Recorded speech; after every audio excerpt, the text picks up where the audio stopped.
Hi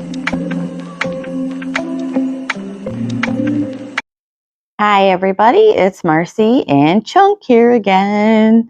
And in this edition of Chunky Knitted Creations, we are going to teach you how to knit a very interesting blanket that is called the Criss Cross stitch. And some people even call it the basket weave, but it's really not, because there's another stitch called the basket weave. And there's a couple other names for it, but we call it the Criss Cross stitch. And it was something that was very challenging for me to learn. And it was because I was watching a video that didn't have sound and I was trying to just pick it up. And I did it once and didn't ever make another one again. But I keep seeing people in my group posting them and asking for tutorials. So I picked it up again and figured out a simpler way to do it and a very simple way to explain it. So let's get busy. All right, today I'm going to use another color that I'm going to launch very soon, this beautiful pink that I love, love, love. And it's very soft and plush, as you can see. So I went ahead and got started to save time. I cast on 10 because I always do these little swatches just to show you how to do the stitches, and that way the tutorial doesn't have to be an hour and a half long and you don't have to watch me knit an entire blanket. So just like you always do, big loose stitches here so your blanket doesn't bow out and curl up and all that weird stuff, okay? With this stitch, I believe you do have to have an even number from what I had figured. I don't think it would work with an odd number. Another thing that I used to do that I haven't been doing lately is your end stitch on any blanket. If you don't want it, well, especially with something like this where you're not going to drop the end stitch, if you want a more square looking blanket, you'll knit through this one side, or facing flat, just like you would any of your other stitches. But normally I skip the end stitch so I don't get that look. But with this particular stitch here, you're going to need to do that. So I've knitted 10. You need big stitches for this, and it is a yarn eater. Yep, yarn eater, okay, because you knit really tight.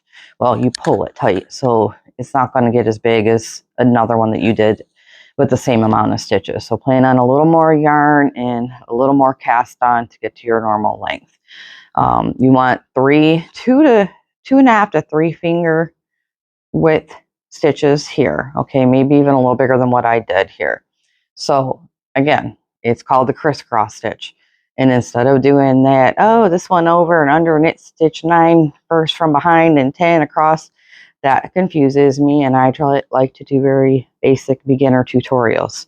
So we're going to crisscross all of the stitches to the right, very similar to what you do for the herringbone stitch. But with the herringbone stitch, you go right and then left. You know, you twist to the right and twist to the left. But this one, you don't twist, you just cross them over. So we want them all to cross to the right. So actually more similar to a cable knit. So you're going to take your 2 stitches, and I want it to go to the right. So I have to take my outside one to go to the right. I can't make this one go to the right because this one's just going to hang there. So if I want these 2 stitches to look like they're crossing to the right, I have to take the outer stitch and just cross it over. Okay? Cross it over like that and hold on to both of them. And you have to knit this one first because that's the direction you're going. You wouldn't knit this one, then come back and then go over. So that should make it easier for you. So just hold them both together, knit through them, knit a big, almost 3 finger stitch here, and knit the second one. Okay. So that's it for that part. They're crossed over. Okay. Just leave them hanging. Go to your next 2. Do the same thing. Grab your 2 stitches, cross them, hang on to them, knit through them. Okay. Cross through. Get off your fuzzies. All right. See how that's going? I'll show you again in here in a minute. Take the next 2, cross them over, hang on in the middle, knit through them. This is kind of like a mix between the herringbone and the cable. Okay, so now we've got those 2. This one here, cross them over, knit through.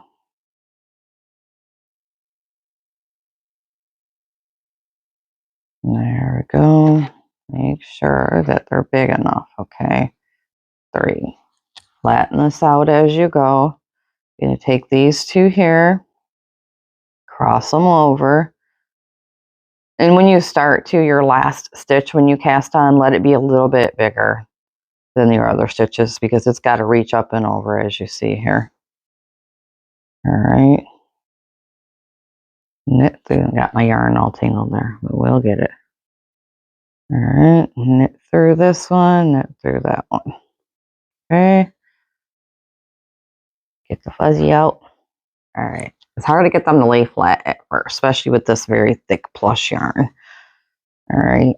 So now the crisscross, if I just did this again and repeated it, it wouldn't crisscross. It would just look similar to a herringbone stitch that is not turned. What we want to do is be able to push our pattern over one stitch so that it will actually look like a crisscross or a weave. So this stitch here, we're not going to crisscross it. When you're going right to left, you're going to crisscross every stitch. When you're going left to right, you're going to just knit through this. You're not going to crisscross the first stitch. You're going to knit through it like normal, okay? So you can't drop your end stitch with this pattern. You're going to knit through that one. You're going to go on to the next 2 stitches and you're going to crisscross in the other direction. And these stitches I made, it still did make a tiny bit too small. So make sure you do 3 finger widths. You need some big stitches for this. Pull them out and make sure you can fit 3 fingers to them. You might even want to measure them at first just to make sure. Okay, so I've knitted this stitch and then I crisscross these 2 going the other way. And that's what I'm going to do all the way across. Get some more yarn. And take the next 2, cross them over in the other direction, and cross them to the left now. I'm going to the left, so I'm going to cross to the left. I'm going to the right, I'm going to cross to the right. That'll make it easier for you. Okay.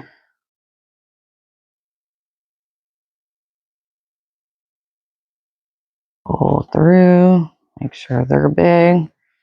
Okay. Take your next 2 stitches, cross them, crisscross them, and knit through it. Okay. And knit through that one. Okay. 2 more stitches. Crisscross them to the left.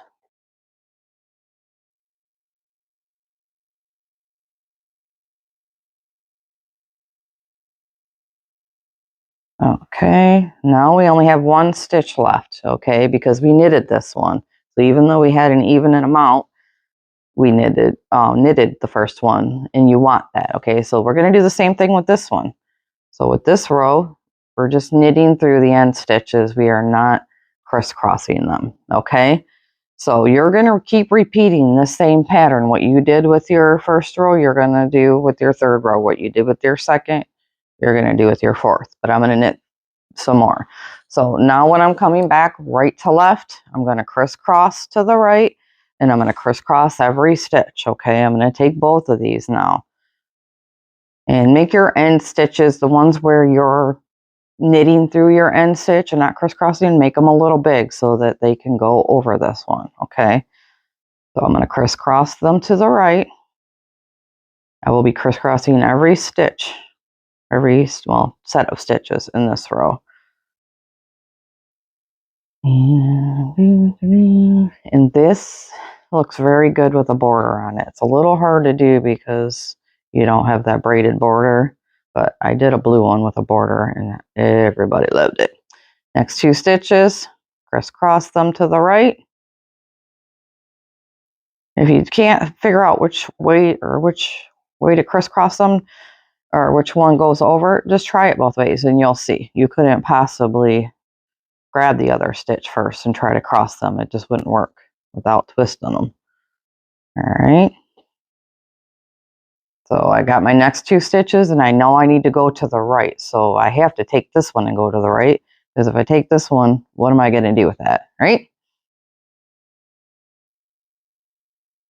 I think for me, when I was learning this stitch and all the other stitches like this, I just thought, overthink it, you know. And if you just kind of watch what people are doing, sometimes if you can't understand a pattern, just mute the video and watch what they're doing. And then you might be able to explain it to yourself in your own way of thinking a lot better. That's how I learned how to do this. Like I said, I had zero crocheting or seamstress or any type of sewing experience. And that's what I love about chunky yarn hand knitting, because it's easy enough for somebody like me to do it.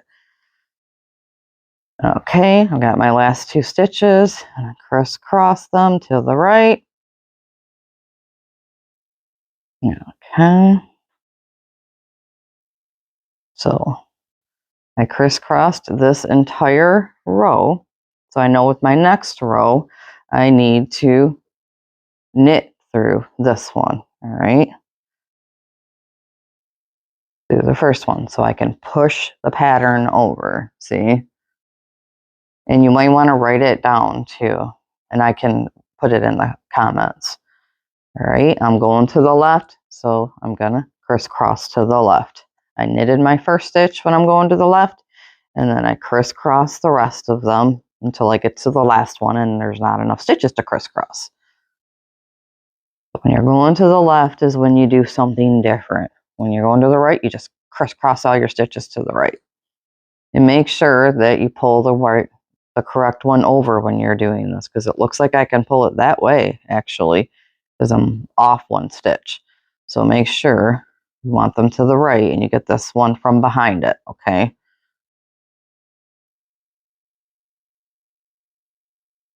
So it can get confusing with this one when you get to the row where you're doing this. Yeah, I'll write out the pattern of about the first 6 rows for you. And make sure that sometimes because this gets kind of crunched together, as you can see, your stitches will start to turn. See how that one turned sideways on me? You don't want that to happen, because it'll end up looking like a crisscross herringbone, which might actually be pretty cool. So just keep spreading them out and laying them flat. Okay, so I'm going to the left. I'm going to crisscross to the left. And it'll cause one of your stitches to hide on you too. And you can just, try to make nice big stitches and it won't curl in on you like this is kind of doing. I knitted it just a little bit too tight, which is not a problem I usually have. I am usually a loose knitter. Okay, grab this one. See how these are pushing together on me? There's a stitch hiding behind here. I got to make sure that I get that. Okay, and crisscross them to the left because I'm going to the left. I'm knitting to my left. I know it's probably opposite on the camera. I've yet to find a way to get my program to flip. All right. And it looks, so that is really all there is to this stitch, okay? Like I said, I'll write out the pattern. You can see you get a nice, beautiful, beautiful stitch. And this would be, I wish I could find a way to make a basket out of this because it really looks like a basket weave to me. And then casting off, again, is the same as you do any other way. You just put 2 stitches together and pull the yarn through, okay? Make it a lot easier. I will write out the pattern and I'll post it in the comments, and I'll make sure I post it in the group. And I'm gonna get on to my next tutorial and see what I can find for you guys. Make sure you like, subscribe, and comment, and tell your friends. Especially appreciate it if you post my Amazon listing anywhere that you can. Share with people my yarn. Help me get going. And I am offering discounts all the time and deals in the group and prizes and all sorts of things. So links are in the comments as usual, and let me know if there's anything you want me to do a tutorial on for you, and I'll see if I can get it done. Have a nice day.